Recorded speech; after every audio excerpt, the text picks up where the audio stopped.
Another public hearing is held on the solar array and chicken farm project in Muncy Creek Township. Today is Friday, July 25th, and this is 570 News on the Go, brought to you in part by NorthCentralPA.com. Sunny today with afternoon showers, a high in the low 90s.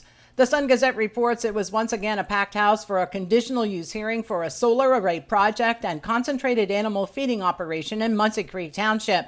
The land in question is along Clarkstown Road, near about 300 plus single-family homes. The focus of the most recent meeting was the solar arrays. The 11 solar arrays would consist of 52,000 solar panels. One of the 4-acre sections would be used for the concentrated animal feeding operations. The remaining 10 sections would not be connected to that CAFO.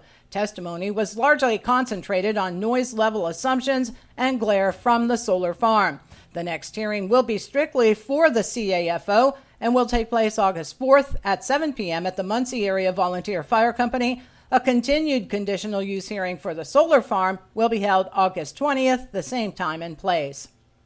The long-awaited opening of the Chick-fil-A in Williamsport is here. The fast food restaurant on Maynard Street is set to open Thursday, July 31st, and be open Mondays through Saturdays. The store owner told the Sun Gazette the restaurant created 120 jobs. The opening will be celebrated with a $25,000 donation from Chick-fil-A to Feeding America in honor of the new restaurant. The funds will be distributed to partners in the Williamsport area. The state police report there was a robbery and carjacking on July 19th at Monroe Marketplace in the parking lot of Target. 41-year-old Adam Strauss of Gettysburg was arrested for allegedly trying to rob the 16-year-old from Middleburg. A Lycoming County man who was involved in a domestic assault incident in June was processed on assault charges this week. During the incident in June, 50-year-old Robert Giles allegedly threatened to slit his girlfriend's throat with a large kitchen knife, shoved her, and made additional threats. When he was taken into custody, he reported self-harm and was taken to a medical facility for mental health treatment. On Tuesday of this week, he fled the Wilkes-Barre Treatment Center and turned himself into his state parole agent. He was processed by the Lycoming Regional Police on charges of simple assault, terroristic threats, and harassment, and is now in the Lycoming County Prison. A Lewisburg man is arrested a second time in a month in Lycoming County. In June, 33-year-old Quadrice Hendricks was arrested for trespassing and causing a disturbance at a store in Newberry. When police caught up with him, he allegedly gave them a fake name and date of birth and even provided an ID card with that information.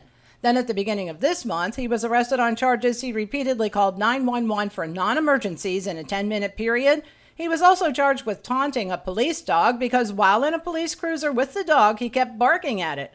A search of his records revealed Hendricks also had an active warrant out of Union County for failing to appear. He's now jailed in Lycoming County. A Facebook post leads to charges filed against a Jersey Shore woman. 51-year-old Dawn Rogers allegedly thought it would be funny to make the Facebook post, claiming her neighbor was performing free sex acts and listed the victim's address. She told police she did so because the alleged victim was always yelling and causing problems for her family. Rogers was arraigned on a charge of harassment, lewd communication, and released on bail. A 9-year-old child died at the Boardwalk Water Park area in Hershey Park on Thursday. No other details have been released, other than sources reporting the child was from Pennsylvania. And 3 hotels are coming to Center County, with one opening soon. WTAJ reports Avid and Candlewood Suites along Amberley Lane plans to open and accept guests at the end of next month. True by Hilton off the Benner Pike is estimated to open in March of 2026, while the opening of Homewood Suites by Hilton on Benner Pike in College Township is over a year away.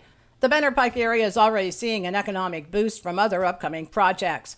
The 3 hotels will help ease some of the capacity issues the State College area runs into during big events, such as graduation and football games. For the latest in news and events, head on over to NorthCentralPA.com. I'm Liz Brady, and you're up to date with 570 News on the Go.